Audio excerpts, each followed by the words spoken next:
Herkese merhabalar arkadaşlar. Örgü Diyar kanalıma hoş geldiniz.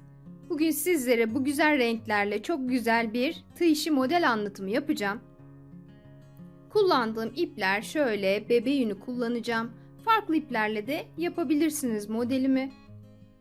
Tığım da şöyle şu şekilde 2 milim tığ kullanacağım. Şimdi hemen yapım aşamalarına geçiyorum. Evet, zincir çekerek başlayacağım. Yapacağınız işin büyüklüğünde zincir çekerek başlayabilirsiniz. Modelim çok kolay ve çok keyifli arkadaşlar yapımı. Bakın şu şekilde zincir çekiyorum.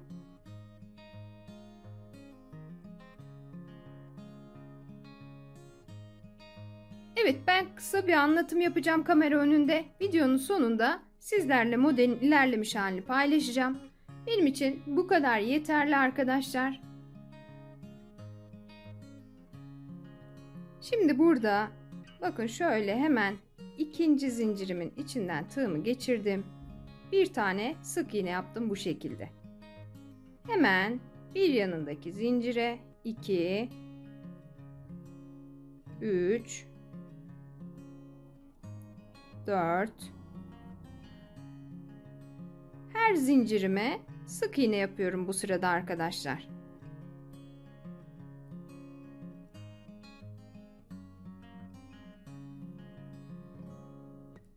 Bakın bu şekilde sıramın sonuna kadar tamamlayacağım. Modelim 5 ve 5'in katları üzerine kuruluyor. Ona göre ilmek sayınızı ayarlayabilirsiniz. Şimdi ben hemen bu kısmı tamamlayıp geliyorum arkadaşlar. Evet arkadaşlar, bakın sıra sonuna kadar bu şekilde sık iğnelerimi tamamladım. Şimdi burada 1, 2, 3, 4, 5, 6, 7, 8, 9, 10, 11, 12, 13, 14, 15. Bakın bu şekilde 15 tane zincirimi çektim buraya. Şimdi modelimi çevirdim. Şu en baştaki alt sıradaki sık iğnemden şu şekilde tığımı geçirdim. Ve buraya sık iğne ile şu şekilde sabitledim zincirlerimi. Bakın bu şekilde. Şimdi tekrar 1, 2, 3, 4, 5, 6, 7, 8, 9, 10, 11, 12, 13, 14, 15 tane zincir çekiyorum yine. Hemen bakın biraz önce buraya yapmıştık. Bir yanındaki sık iğneye hiç atlamadan tığımı geçirdim. Ve buraya da bir sık iğne daha yaptım. Bakın şöyle bir görüntüm oluşuyor. Şimdi tekrar 1, 2, 3, 4, 5, 6, 7, 8, 9, 10, 11, 12, 13, 14, 15. Tekrar 15 zincir çekiyorum ve bir yanındaki sık iğneden sabitledim sık iğneyle. 1, 2, 3, 4, 5, 6, 7, 8, 9, 10. 11, 12, 13, 14 ve 15. Tekrar 15 zincir çektim. Bakın. Hemen bir yanındaki sık iğneden yine sık iğne ile buraya sabitledim. Bakın bu şekilde bu sıramı da sıra sonuna kadar böyle zincirlerle tamamlayacağım. Şimdi ben bu kısmı da hemen tamamlayıp geliyorum arkadaşlar. Evet arkadaşlar, bakın sıramın sonuna kadar bu şekilde zincirlerimi yaptım. Şöyle göstereyim. Bakın şöyle bir görüntüm oluşacak. Çok güzel görünüyor şu an. Yine 15 tane zincirimi çektim. En son bakın 20 tane sık iğne yapmıştım. Buraya da sık iğnemi şu şekilde sık iğne ile sabitledim yine. 1, 2, 3, 4, 5, 6, 7 tane zincir çekiyorum burada. Ve modelimi çevirdim. Bakın şu şekilde. Şimdi burada zincirlerimi tığıma alıyorum. 1, 2, 3, 4 ve 5. Bakın bu şekilde 5 tane zincirimi tığıma geçirdim. Şöyle şurada isterseniz şu şekilde zincirlerimizi şöyle parmağımıza geçirerek daha kolay yaparız arkadaşlar. Bakın şu şekilde de tutabilirsiniz. Zincirlerimin içinden ipimi aldım. Bakın şöyle buraya bir sık iğne yaptım. Aynı boşluğumun içinden 2, aynı yerden 3, tekrar 4 ve son kez 5. Bakın bu şekilde şöyle bir görüntüm oluşacak arkadaşlar. Zincirlerimi topladım burada. 5 tane sık iğne yaptım. Hiçbir işlem yapmadan, zincir çekmeden. 1, 2, 3, 4 ve 5. Bakın yine 5 tane tığımı bu şekilde geçirdim. Şimdi yine burada hepsinin içinden şöyle parmağımı geçiriyorum. Nasıl rahat ederseniz arkadaşlar, düzgün bir şekilde nasıl yaparsanız. Yine burada 1, 2, 3, 4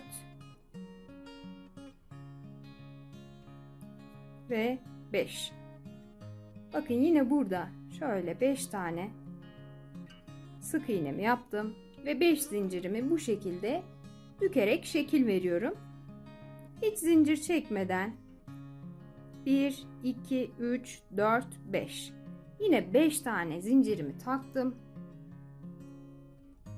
Aynı şekilde 5 tane sık iğne yapacağım içine. Bu modelde çok güzel bebek battaniyesi yapabilirsiniz arkadaşlar. Çanta yapımında çok şık durur. Yine dilediğiniz, uygun gördüğünüz farklı yerlerde de kullanabilirsiniz. Çok farklı bir model, yapımı da gayet kolay. Bakın yine burada 5 tane sık iğnemi yaptım. Ve şimdi tekrar 1, 2, 3, 4 ve 5. Yine 5 zincirimi tığıma geçirdim. Şöyle içinden geçerek yine burada 5 tane sık iğne yapıyorum.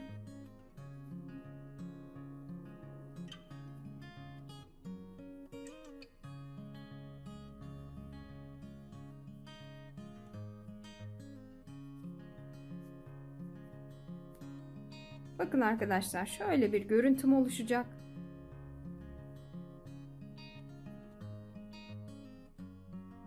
Şimdi burada ikinci rengimi alacağım. Evet arkadaşlar bakın ikinci rengimi aldım. Şöyle krem rengimi. Şu şekilde içinden geçtim sarı ilmeğimin. Buradan 1, 2, 3, 4, 5, 6, 7, 8, 9, 10, 11, 12, 13, 14 ve 15 tane zincir çektim. Yine modelimi çevirdim. Bakın şuradaki ipimin ucunu içinde gizleyeceğim. Yine en baştaki sık iğnemin tepesinden tığımı geçirdim ve buraya sık iğne ile sabitledim yine. 1, 2, 3, 4, 5, 6, 7, 8, 9, 10, 11, 12, 13, 14, 15. Tekrar 15 zincir. Hemen bir yanındaki sık iğneden tığımı geçiriyorum. Ve yine buraya sık iğne ile sabitliyorum. Bakın bu şekilde. Tekrar 5, 6, 7, 8, 9, 10. 11, 12, 13, 14, 15. Bakın yine 15 tane zincirimi çektim ve hemen hiç atlamadan bütün sık iğnelerimi bu şekilde zincirlerle bir alt sıradaki gibi sıra sonuna kadar tamamlayacağım arkadaşlar. Şimdi hemen bu kısmı tamamlayıp geliyorum. Bakın arkadaşlar şurayı tekrar göstereyim istedim. Hiç atlamadan bu şekilde sıralı olarak bütün sık iğnelerimi sıra sonuna kadar zincir yaparak devam edeceğim. Evet arkadaşlar bakın bu sıramı da bu şekilde zincirlerle tamamladım. Sıramın sonuna geldim. Yine burada 7 tane zincir çekeceğim. 2, 3, 4, 5, 6, 7. Bakın bu şekilde 7 tane zincir çektim. Modelimi çevirdim. Yine burada şu şekilde 1, 2, 3, 4 ve 5. Bakın 5 tane zincirimi tığıma dizdim. Ve içinden ipimi aldım. Burada yine 5 tane sık iğnesi yapacağım.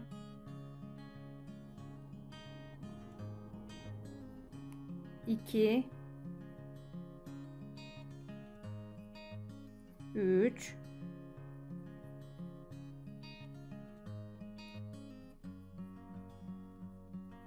4 ve son 5 tane sık iğnemi yaptım.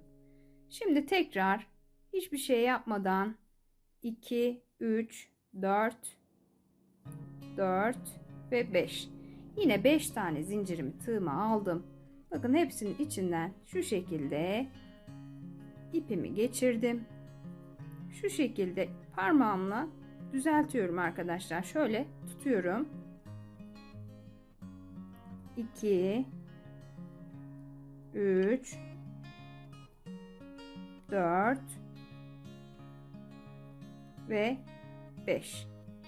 Bakın yine burada 5 tane sık iğnemi yaptım. Aynı ikinci sıramın tekrar olacak arkadaşlar. Alt sırada yaptığım işlemin aynısını yapacağım. Şimdi hemen bu kısmı sıra sonuna kadar tamamlayıp geliyorum arkadaşlar. Evet arkadaşlar, bakın bu sıramı da bu şekilde sıramın sonuna kadar tamamladım. Sık iğnelerle devam ettim. Şimdi burada sarı ipimi alacağım tekrardan ve aynı işlemleri tekrarlayacağım. Modelim kendini tekrar ediyor bundan sonra. Şimdi hemen daha büyük parçada denemiştim. Sizlerle onu paylaşmak istiyorum. Evet arkadaşlar, bakın ben pembe ve beyaz olarak bu şekilde denemiştim. Şöyle göstereyim. Çok güzel bir dokusu oldu. Dediğim gibi çanta yapımında gayet şık durur. Bebek battaniyesinde çok güzel olur. Atkı bere yapımında kullanabilirsiniz. Yapacak olan arkadaşlara şimdiden kolaylıklar diliyorum. Kanalıma abone değilseniz ücretsiz olarak abone olabilirsiniz. Videomu beğendiyseniz beğen butonuna basarak bana destek olursanız, fikirlerinizi yorumlarda benimle paylaşırsanız çok mutlu olurum. Bir başka videoda görüşmek üzere, hoşça kalın.